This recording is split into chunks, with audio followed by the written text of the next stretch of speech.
Hello YouTube, this is Carrie, and this video is going to be a follow-up to a video that I made about 6 months ago, this one, where I talked about my tough decision that I was having at the moment of whether I was going to do facial feminization surgery or sex reassignment surgery first. And as of this taping, I have officially reached a decision on the matter, so I am making this video to talk about how I made that decision, and of course, the big reveal of what that decision is. So, first of all, in response to that video, I got a ton of great advice from people. So I thought I'd take this moment to share some of these quotes that people shared with me to help me make this decision, and also ones that I discovered by my own research. Quote, "Having had both a long time ago, I would say FFS had a bigger impact on my life. Yes, I'm extremely glad I got and was able to afford SRS a few years after FFS, but FFS is what mostly affected my life because there's no way to hide your face. It's representing you 24/7. It's a highly personal decision, but you seem to have a lot of stress about your appearance. I think you should get gender reassignment surgery first. It takes a year to heal and all the dilations, etc. Plenty of women I know look more masculine than you. If you have a vagina, it will be better for all the right reasons. Hormones will continue to feminize your face even faster when the testes are gone." And I have to admit, this is one of the things that, like if I was going to get FFS, I'd probably get an orchiectomy first because I'm tired of fussing with hormones. I constantly worry that my hormone levels are off. I'm on a very low dose of Spiro, so that is something that I want to make absolute sure is that I'm giving hormones their absolute maximum potential to work. Anyway, moving on. SRS was my first choice. HRT works most better post-op. Carrie, FFS. I've been following your videos for a while, and it's always been an issue for you in terms of your own self-esteem. I had FFS with facial team, and it was honestly the best thing I did. Good advice. But then again, quote, "My dysphoria ended with SRS." Differing opinions again. Quote, "I can say that I grossly underestimated how important SRS was to some inner part of myself. I expected to be relieved of a burden, an incongruity. What actually happened was that I found myself awesomely happy, like unreasonably happy for weeks afterwards. I was totally surprised at my reaction. Eventually I calmed down, but it's still a tiny background hum of positivity in my life." And that one, I had to admit, that is something that I'm kind of wondering is, would SRS give me something to be definitively happy about? Because it's been something that I've wanted for so long, so more things to consider. Also, a lot of my talk in that video was about having issues with my appearance, so here is a quote that I have seen from everyone in every single video I've made ever. Quote, "You are way too hard on yourself. You're beautiful. I don't see how you can possibly think that you look guyish." So yeah, I've gotten a lot of validation that a lot of my self-criticisms about my appearance are not necessarily true. And I have kind of been seeing that more and more, that a lot of times a lot of my appearance issues are just anxiety related and they're not real life concerns. So in addition to those comments, which I thank everyone who commented on that video and gave me advice so much, thank you. I also got a chance to do some studies on the outcomes of SRS in scientific studies. And here is, I was able to find one control group study, which had one group that was allowed to get SRS immediately in the study, and another group who, at the end of the 2-year follow-up, was still waiting for SRS. Significant differences were shown between the two groups in neuroticism, social activity, and sexual activity, with benefits being enjoyed by the post-op group. So that kind of shows that some of the things that I'm having issues with in terms of my appearance are actually shown to possibly be solved by SRS, so that made me question that more. All right, and I did actually ask my therapist about this. I basically essentially talked to her about exactly the same things that I talked about in that video. And I said, Here are my issues with my appearance and why I'm thinking about facial feminization surgery. And here are my issues with my genitals and why I'm thinking about sex reassignment surgery. And basically, at the beginning of the conversation, she said something very similar to the person who said that I should get FFS first because they've been following me for so long and my appearance has been a constant issue that I complain about. But then I told her my issues with my genitals, and I told her that it was keeping me from dating anyone because I'm not comfortable with my own genital anatomy, and because if I was in a romantic relationship with anyone, it would be causing me to not be comfortable being intimate, not being comfortable snuggling, not even being comfortable being physically close to that person because the physical response bothers me so much. And when she suggested, well, why don't you date a woman? Since you don't know what your sexual orientation is and you've dated a woman before, why don't you just date someone that actually is congruent with your current genital anatomy? And I told her, no, I'm not even comfortable if I was with a woman having the anatomy that I did. When I was in the one relationship that I was in pre-transition, I still was constantly jealous of her and constantly imagining that I was her. And as soon as she turned the attention to me, all of a sudden, every bit of excitement that I had in my brain just vanished because I just have no mental connection to my anatomy. And I'm not comfortable with people touching it. I'm not comfortable with any of the biological functions that it does. And my therapist immediately switched her opinion and she said, you need to get SRS first because it is having a tangible negative consequence on your very life that cannot be solved by you simply accepting yourself. It is always going to be a problem no matter how far into your mental acceptance you get. Where FFS, I feel like you can deal with it. It's not a concrete problem. So, as you can see, opinions on this seem to be mixed. Different things seem to work for different people. For a lot of people, they say that their entire dysphoria was cured by SRS. A lot of people said that SRS wasn't significant to them, that FFS was the bigger thing. So again, the question is, how do you figure it out with all this conflicting information? So basically, the way I decided to do this is realizing that I kind of have an anxiety issue where I let things hang out in the ether and I think about them too much. I decided, why don't I actually physically check my convictions? Why don't I just keep going, not think about it for a while, and see how often genital dysphoria and facial dysphoria come up in my life? So I thought to myself and examined as time goes on exactly what are my fears that I'm hoping to address with each surgery? What are my doubts with each surgery? What am I expecting each surgery to help me fix in terms of my mental state and how I see myself? And exactly how can I test these things? So, first of all, I started with FFS. Now, when I first made that video, I decided I had to get FFS first, based on people's, based on the advice of people that said that my face had been a consistent source of distress. It was probably the most important. And then Caitlyn Jenner came out, and I was jealous as hell because she looked so pretty, and it was like, I want to be beautiful like her. That's not fair. And so I actually did decide, all right, well, let's look into this. So in regards to FFS, what I reduced it down to in terms of the things that were critical about it were that number one, I was having passing concerns. That was my number one issue, is that I was tired of worrying about passing. I was tired of feeling like I had to wear makeup just to pass. I was tired of feeling like my clothing options were restricted because of my body shape and my facial shape. And basically, I was hoping that FFS could make me look more cis-normative so that it could ease my anxiety about passing and help me feel that I know that I am a woman, and to help my social fears go away. So I mentioned the Caitlyn Jenner thing. When I first saw her, I was extremely jealous because she looked very beautiful.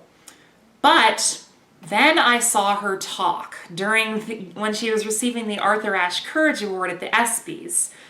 And I kind of realized when I see her talk and move, her face did not really help her be cis-normatively passable. She still had a few issues. There was just something with her overall body shape, something with her voice, something with her mannerisms that still made her look transy, for lack of a better word. And I realized if I was her, regardless of the fact that I had FFS and looked like a beautiful woman, I would still be criticizing myself for not being cis-normative. I would still be able to see the transy features in myself, and I would still be tearing myself apart for them.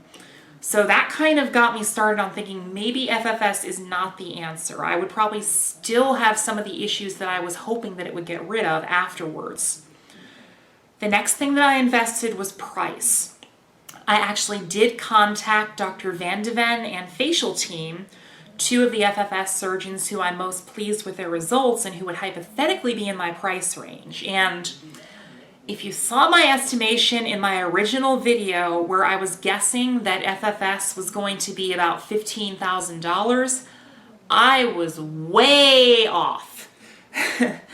I actually saw on Susan's Transgender Forum somebody post a quote from facial team, and this person was just getting the traditional facial feminization surgery of brow reconstruction, rhinoplasty, and forehead contouring with hairline fixing. The quote for just those three things was $15,000, and that's not counting travel and hotel. My biggest issue facially, aside from that, is I'd also probably need jaw and chin work if I was really going to be going in and wanting a cis-normative face like I was hoping. That is one of the most expensive FFS procedures that exists, which means that at bare minimum with facial team, I would be spending $20,000. Somebody then posted a quote from Dr. Van de Ven for much the same thing. Forehead, nose, and then a few things like they were getting like lips and cheeks, which are only about $1,000 each. Their quote for all of that was once again $15,000, which means that again, if I was adding in chin, it would be bare minimum $17,000. So I grossly underestimated the cost of FFS. It was like I was expecting it to be around $15,000 total, when in reality it's closer to $20,000 once you factor in travel and all that. When I investigated SRS though with Dr. Chetowit, it ended up being exactly what I thought it was going to be, $9,500, but the hotel and the flight ended up being much cheaper than I thought. So when I did the cost estimation, the total cost of SRS, travel, hotel, surgery, and 2 months worth of pay while I'm recovering, the total cost was $13,000. So then we get into the realm of finances. Right now, I have $8,500 saved up. When I was starting to calculate savings, was putting away money at a rate of about $500 a month. So my options were either to go and get SRS from Dr. Chetowit, and I would be able to afford it in only 9 months. In order to get facial feminization surgery, it would take me 1.5 years of savings. So that kind of really tilted the balance in favor of SRS just because of cost. And another thing is, especially in my situation, because of my situation at work, basically I am waiting to get promoted to full-time. Right now, I am barely scraping by. I have to really scrimp and save to put away the money that I need to save up for surgery. Where once I move up to full-time, that will not be a problem anymore. I'll be making like $10,000 a year that I don't even know what to do with. So really, when I thought about it, maybe it's going to be another 1.5 years before I get moved up to full-time. I'm up to like 4th or 5th on the seniority list now. So my option when I looked at it was either get SRS in 9 months, and there I've officially got my first gender confirming surgery. I'm sure it'll keep me happy for a while, and if it doesn't, I can always go and get FFS. Or wait 2 years having no gender confirming surgery at all, still dealing with my body exactly the way that it is and dealing with genital dysphoria and facial dysphoria, and then probably getting promoted to full-time and immediately being able to get the other, where you know, I can pretty much immediately get the other anyway as soon as I'm promoted to full-time if I get SRS first. So why wait when I can just get one thing out of the way? That was when I officially tipped the balance towards SRS, because I realized that I could get it very soon and I want something done. I'm ready to have everything over with, so I need to feel like I'm taking concrete steps. So that kind of helped to seal it. And so then I started testing my convictions on SRS. And the reason that I wanted it was because I felt like it was hindering my sex life. And one of the things that I was doubting in regards to, okay, is SRS really going to be worth it compared to FFS? One of the reasons why I was scared is because I was afraid that even if I had the proper genital anatomy, nobody was going to be able to find me attractive. Well, that was proven wrong. About a month after I made that video, somebody asked me out at work for the first time. And it was actually somebody my age who I thought was attractive. And so all of a sudden I started getting all of these compliments out of nowhere, and my self-esteem just started shooting up. After, when I originally made that SRS video, I was still in a place where I was doubting that I was even passable. Now, I have confidence that not only am I passable, but people really do find me attractive. Thank you so much, everyone who comments. You helped with that a lot. As did my new therapist, who, when I told him I was afraid of not being able to find somebody to date, he said, "How could you possibly think that? Just get out there. You'll do great. You should not even be doubting yourself." So that definitely helped me to feel more self-confident. And the primary reason why I'm not trying to date is because of my genital anatomy. I'm not so much worried that people are going to make fun of me or tell me that I'm not a woman at all anymore. I do still worry about it sometimes because anxiety, but I am a lot more confident now that in terms of my personal comfort, SRS is more going to help me with dating. I would still, after FFS, maybe be a bit more confident that I'm attractive, stereotypically attractive and cis-normative, but I would still hate my genitals, and I would still be uncomfortable with anyone touching them, anyone getting intimate with them. And so why even bother being in a relationship if I can't enjoy intimacy and can't even enjoy cuddling? You know, I don't care about sex, honestly. I just want to be able to cuddle with someone and just enjoy being close to them without dealing with that. So that kind of made me realize that it was a big deal. Next up was, like, my only doubt about SRS was that somehow I could find a way to live without it. Somehow maybe I could find a way to be comfortable with my current genital anatomy. I'm going to reveal a personal secret here. I'm actually a virgin. I have never had penetrative sex before. The most that I've ever done is like consensual touching and playing. So, this is probably going to sound kind of dumb, but I felt like I needed to at least feel what it was like, because my irrational anxious fear was that maybe if I actually knew what it felt like, I would maybe miss it, or I'd maybe not care about SRS anymore. So I actually bought each sex's toy. So I bought a personal massager, and I bought one of those like guy fleshlights out of curiosity. And halfway through trying the male toy, something occurred to me. It's like, wait a minute, is this supposed to be turning me on? Am I like supposed to be imagining that I'm having sex with someone and that's supposed to make me want it or feel aroused? Because it didn't. It did nothing for me. It's like I basically had to ignore the fact that I was doing whatever and just focus on the physical sensations. And something told me this is wrong. This is supposed to feel erotic and desirable. And so I actually asked myself, have I ever felt sexual attraction in the same way that other people feel it?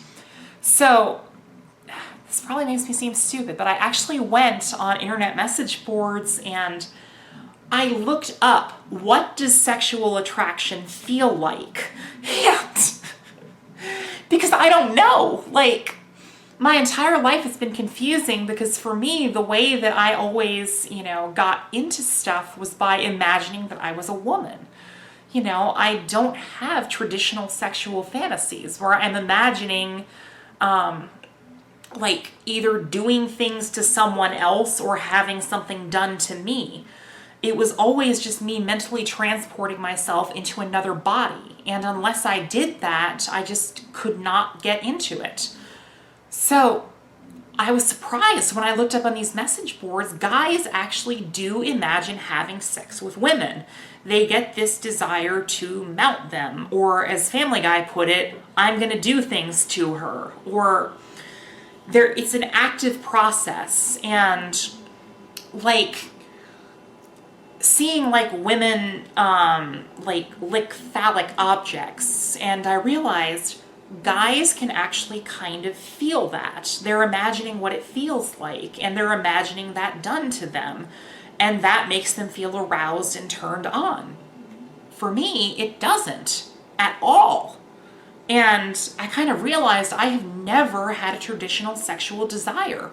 I have never actually been able to imagine something happening to my body or my body in contact with another person and been able to enjoy it, because I always have to mentally transport myself into a female body first. So that led me to kind of what was the final straw. I don't know how many of you have seen Jessica Tiffany's video on why she was pretty sure that she wanted SRS. Well, a lot of that resonated with me. That was pretty much, it was almost like she was saying exactly what I wanted to say. And then there was this video where she actually dilated kind of on camera. And as she was lubing up the dilator, I realized something. I can feel that.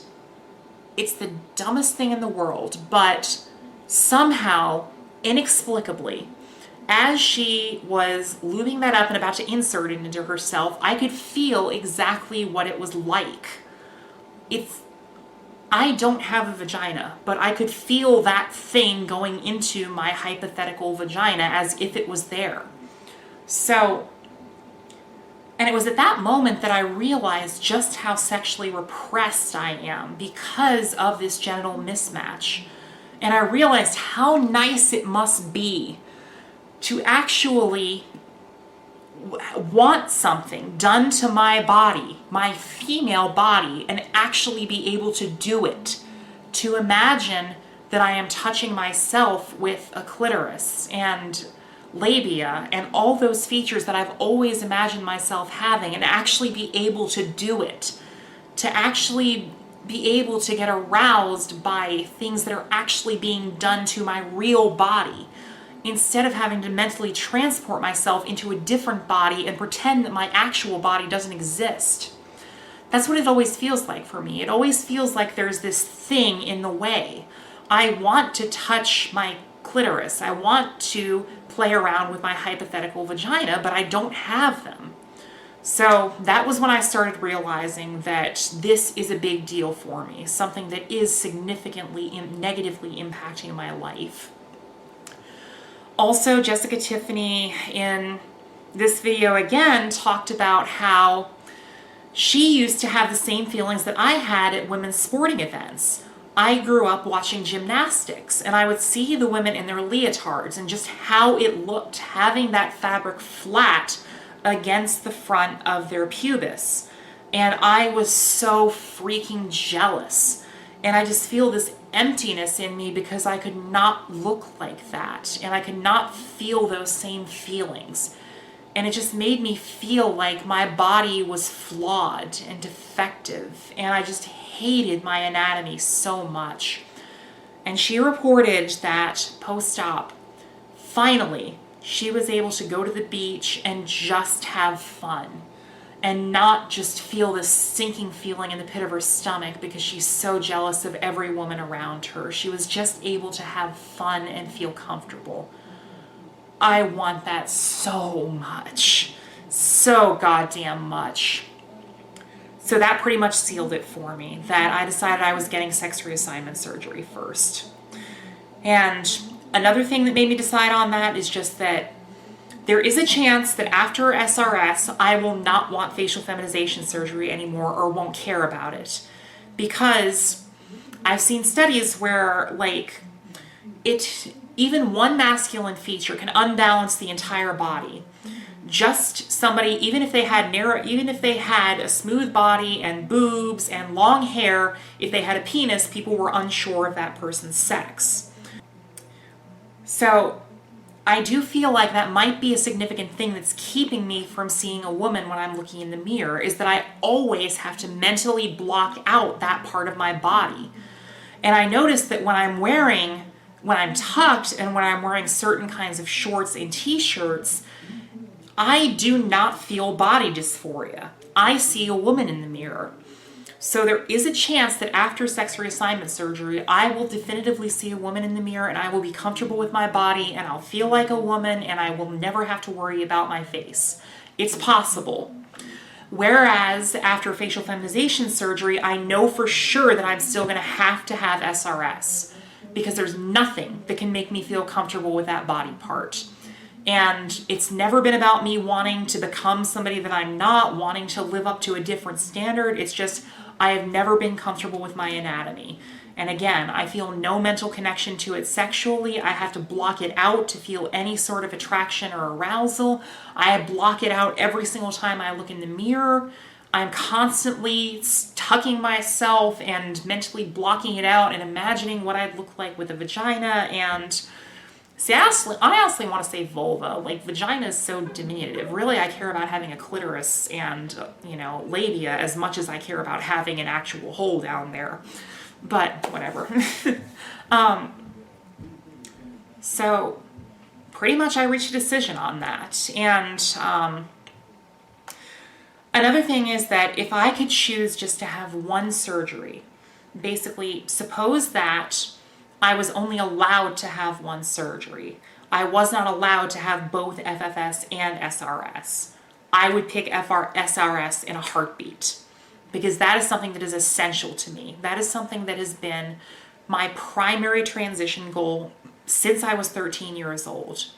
FFS is more about making me look more like a woman to the rest of the world. SRS is something that I have always wanted, something that I know I'm not going to feel comfortable in my body until I have, and something that I'm absolutely sure that I am going to get at some point in my life, regardless of anything else.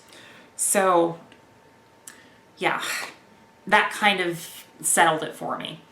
And then, actually just recently, I did start seeing a new therapist, and he has worked with trans clients before, and I asked him, he has had trans clients who's gone with SRS and with FFS, and he's continued to follow up with them.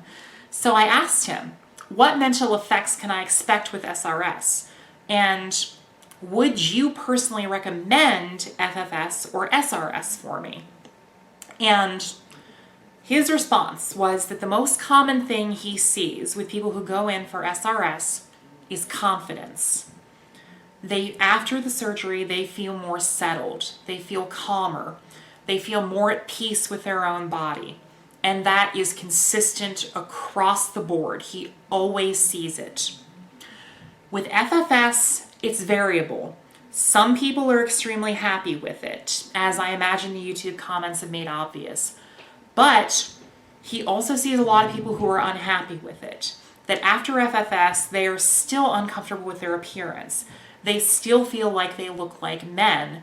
They still feel like they are not the women that they should be. And a lot of them have had to go in for more gender-confirming procedures to feel comfortable with themselves, and even then they still have issues. Where SRS across the board almost always leads to an improved state of mental health and comfort with oneself, so he absolutely recommended SRS. And here's my news. The reason why I'm making this video is because, as of yesterday, I officially got both of my recommendation letters. So, the matter is settled. As of next summer, I'm working on a date for August 7th to 9th, maybe later, maybe earlier, depending on when my mom can get off from work and when I can get medical leave. I am indeed going to be going in for sex reassignment surgery. I've already picked out my surgeon, Dr. Chetawat in Thailand, because he does an analogous non-inversion technique where hypothetically everything is basically repositioned to being made of the same material that is its female equivalent. Basically, like scrotal tissue becomes the labia majora, excess penile tissue becomes the labia minora, the glands becomes the clitoris, and the vagina is made with a skin graft rather than made with the penile inversion technique. So everything should feel exactly like it would feel if I was born a cisgender woman, hypothetically. And also there's 3 doctors who do this: Dr. Chetawat, Dr. Suporn, and Dr. Precha at the PAI Institute. Precha uses a combination of penile inversion and non-inversion. But personally, I've heard better things about Dr. Chetawat, especially in terms of sensation and appearance. Those are the 2 things that matter to me the most. I want it to look like, as closely as possible, a cisgender vagina. And in every single picture that I've seen, Dr. Chetawat has just amazing results. In the one YouTube video that I saw of his results, I saw somebody doing a 2-year follow-up, and I just about cried because it was the most beautiful thing I've ever seen in my entire life. And he is also famous for retaining sensation.